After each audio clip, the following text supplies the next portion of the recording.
अखिल भूमंडलीय सर्वशिरोमणि मुनि समाज के संस्थापक आदि मुनीश्वर योगेश्वर सदगुरुदेव शिव मुनि महाराज की जय। उपस्थित मुनि वृंद, साधु सज्जन वृंद, संत वृंद, साधक वृंद, आध्यात्म ज्ञान के जिज्ञासुओं और प्रेमियों, सभी श्रोता वृंद, आप सभी को मेरा कोटिशः नमन, सप्रेम जय जीव। तो आध्यात्मिक चर्चा चल रही है और हम लोग सदगुरुदेव शिव मुनि महाराज रचित ग्रंथ ईशावास्योपनिषद का निष्पक्ष भाष्य के अंतर्गत अध्याय 2 पर चर्चा कर रहे हैं और गुरुदेव शीर्षक दिए हैं कर्म करते हुए जीने की इच्छा करो। तो आगे हम लोग पढ़ेंगे। वेद के मंत्र आत्मज्ञानी मुनियों के बनाए हुए हैं। इनमें मजहबी पक्षपात नहीं था। इन लोगों ने कर्म करने के लिए कहा है, अग्निहोत्र आदि मजहबी कर्म करने के लिए नहीं।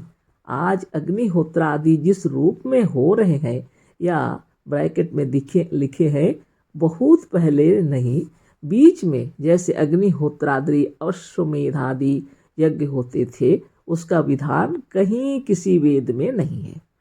अश्वमेध, गोमधे, नरमेध आदि यज्ञ होते थे जिसमें अन्न और पशुओं का मांस अग्नि में डाल दिया जाता था।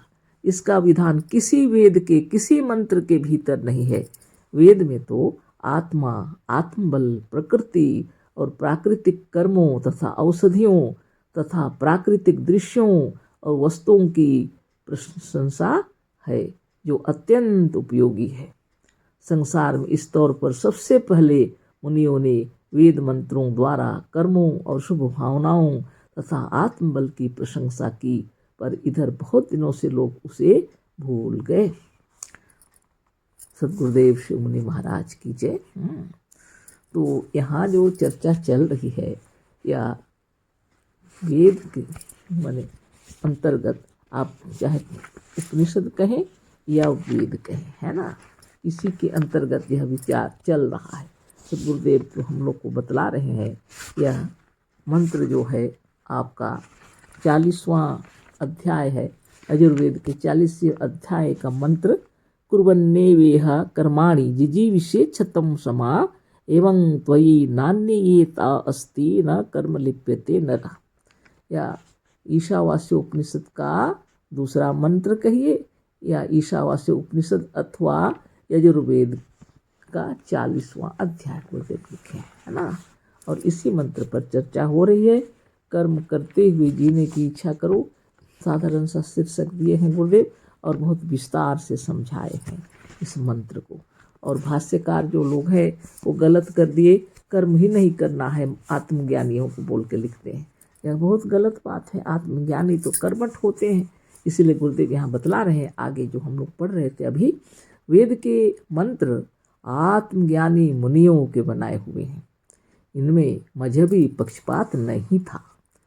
आत्मज्ञानी मुनि लोग मजहबों और कोई मजहबी पक्षपाती वो नहीं होते हैं। इन लोगों ने कर्म करने के लिए कहा है। जितने मुनियों ने सबसे कर्म करने के लिए कहा है ना, कर्म को सर्वश्रेष्ठ बतलाए।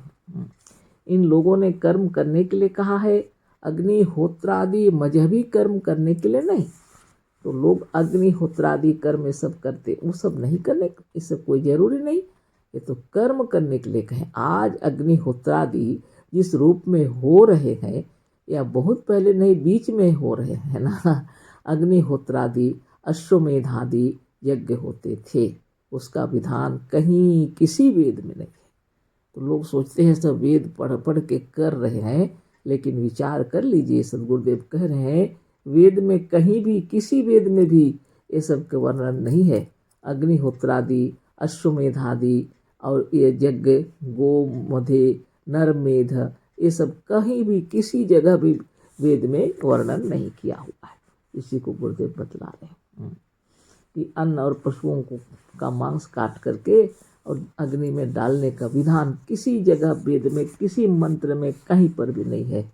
वेद में तो आत्मा, आत्मबल, प्रकृति और प्राकृतिक कर्मों तथा औषधियों तथा प्राकृतिक दृश्यों और वस्तुओं की प्रशंसा है जो अत्यंत उपयोगी है। संसार में इस तौर पर सबसे पहले मुनियों ने वेद मंत्रों द्वारा कर्मों और शुभ भावनाओं तथा आत्मबल की प्रशंसा की, पर इधर बहुत दिनों से लोग उसे भूल गए। सद्गुरुदेव शिव मुनि महाराज की जय। सद्गुरुदेव इसीलिए आए हैं कि हम लोग जो भूल गए हैं उसको फिर से याद दिलाने के लिए, है ना। अपने आप को ही भूल गए। और ये तरह तरह का यज्ञ और ये सब जो कर रहे हैं, ये कहाँ से कर रहे हैं? ये तो वेद में कहीं भी नहीं है।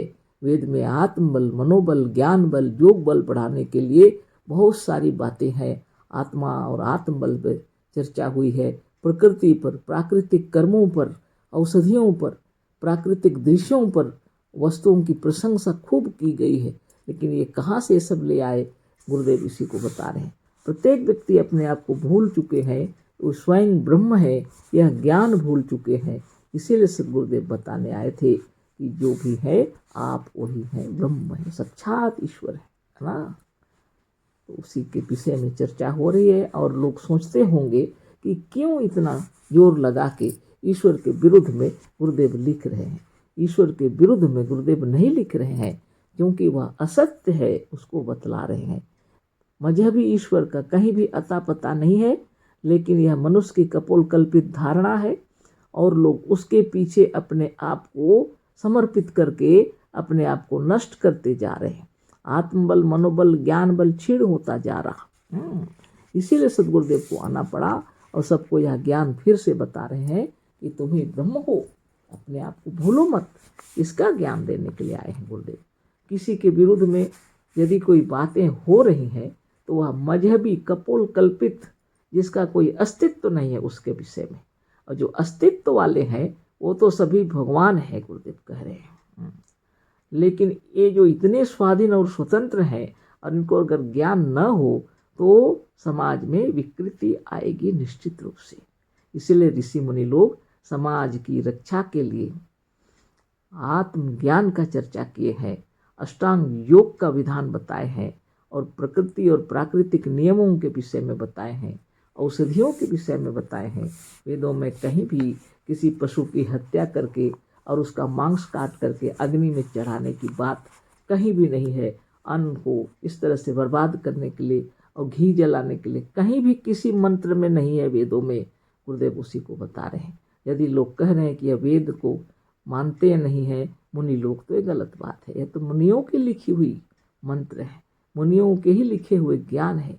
वेद के मंत्र आत्मज्ञानी मुनियों के बनाए हुए हैं, है ना। तो आगे पढ़ते हैं। आज तो कर्म की या काम करने की प्रशंसा सभी करते हैं, पर मनुष्य आजकल जिस प्रकार के कर्मों को करके जीवन निर्वाह करता है, उस कर्म से शरीर के प्रत्येक अंग, प्रत्येक अवयव, प्रत्येक कण, प्रत्येक इंद्रिय में गति नहीं होती। प्रत्येक अंग की क्रिया, साधन या कर्म नहीं होता। आज जो कर्म हो रहे हैं, सब तरह के व्यापारी हो, बिजनेसमैन हो, जो भी है, बाहर का काम जो कुछ है, पूरे शरीर का संचालन ठीक ढंग से नहीं होता। कोई ऑफिस में बैठा हुआ है, काम कर रहा, कोई अपने अपने तरीके के सारे काम चल रहे हैं। इसीलिए सद्गुरुदेव कह रहे हैं, आज तो कर्म की या काम करने की प्रशंसा सभी करते हैं, पर मनुष्य आजकल जिस प्रकार के कर्मों को करके जीवन निर्वाह करता है, उस कर्म से शरीर के प्रत्येक अंग, प्रत्येक अवयव, प्रत्येक कण और प्रत्येक इंद्रिय में गति नहीं होती। प्रत्येक अंग की क्रिया, साधन या कर्म नहीं होता। अतः मनुष्यों के लिए मुनियों ने योग साधन रूप या चक्र भेदन रूप योग क्रिया का आविष्कार किया था, जो अमृत के समान है। युगों पहले चक्र भेदन का साधन ऋषि मुनि लोग बतलाए थे। सद्गुरुदेव आकर के फिर से उसका आविष्कार किए, है ना। यह अमृत स्वरूप है ना। चाहे आप किसी क्षेत्र में रहें, सवेरे उठ करके अपना साधन चक्र भेदन करके आप काम कीजिए। जो भी ड्यूटी रहे, जैसा फुर्सत मिलता है, आप एक बार जरूर चक्र भेदन साधन कर लीजिए और बाहर जितना भी काम है कीजिए। आप स्वस्थ और निरोग रहेंगे, है ना। ये बहुत बड़ी चीज़ है। उसी को बता रहे हैं गुरुदेव। अतः मनुष्यों के लिए मुनियों ने योग साधन रूप या चक्र भेदन रूप योग क्रिया का आविष्कार किया था, जो अमृत के समान है। पर आज बहुत दिनों से संसार उसे भूल गया था। उसी योग साधन का, उसी क्रिया का, उसी चक्र भेदन कर्म का हमारे द्वारा पुनरुद्धार हुआ, गुरुदेव लिख रहे हैं, है ना।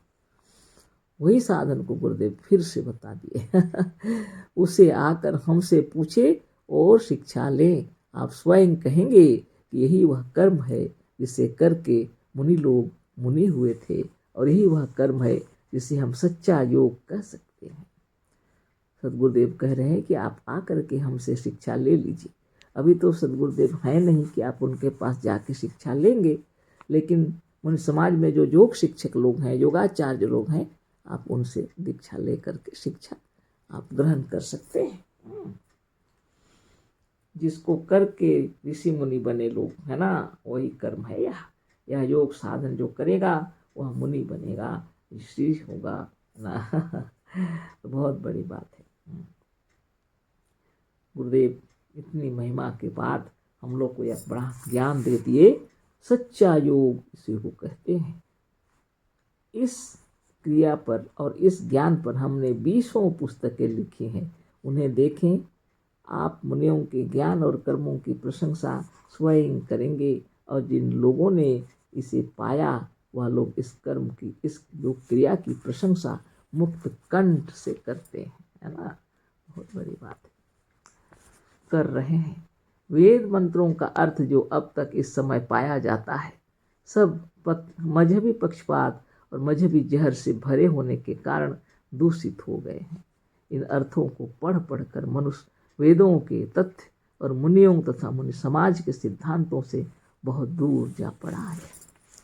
आज तो मुनि समाज की बातें सुनने से लोग चकित हो जाते हैं, और उनके अंदर में इतना जहर भरा हुआ है, इतना पक्षपात, मजहबी पक्षपात से उनका मनोमस्तिष्क ही दूषित हो गया है। तो मुनियों की ज्ञान उनको अच्छे लगते भी नहीं।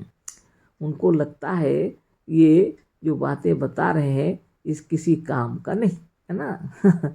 और बस वही अग्निहोत्रादि यज्ञ ये सबको जो सुने हैं पहले से, वही सबको श्रेष्ठ समझते हैं। इसलिए मन के विकारों को धो डालने के लिए आपको नित्य दिन योगाभ्यास करना पड़ेगा। आगे गुरुदेव लिख रहे हैं, दृष्टांत के लिए सबसे पहले हम स्वामी दयानंद का भाष्य दे रहे हैं। तो ये भाष्य तो कल पढ़ेंगे हम लोग, स्वामी दयानंद के भाष्य। अभी इसको इतना ही करते हैं, है ना। तो सदगुरुदेव जो ज्ञान बताने आए थे वह ज्ञान है सत्य ज्ञान। हम लोग को जानना चाहिए कि साधन ध्यान तपस्या करके आत्मबल, मनोबल, ज्ञान बल, योग बल बढ़ने से हमारा क्या लाभ होगा। हमारा यही लाभ होगा कि हम अपने स्वरूप में स्थित हो जाएंगे और जीवन मरण के रहस्य को जान लेंगे, सकल सृष्टि के रहस्य को जान लेंगे, तो हम मोक्ष प्राप्त कर लेंगे, है ना। जीवन मरण के रहस्य को जान लेना सबसे बड़ी बात है। तो इसको आज इतना ही, और कल आगे बातें करेंगे। अशेष धन्यवाद, कोटि सह नमन, सप्रेम जय जीव। सद्गुरुदेव शिव मुनि महाराज की जय।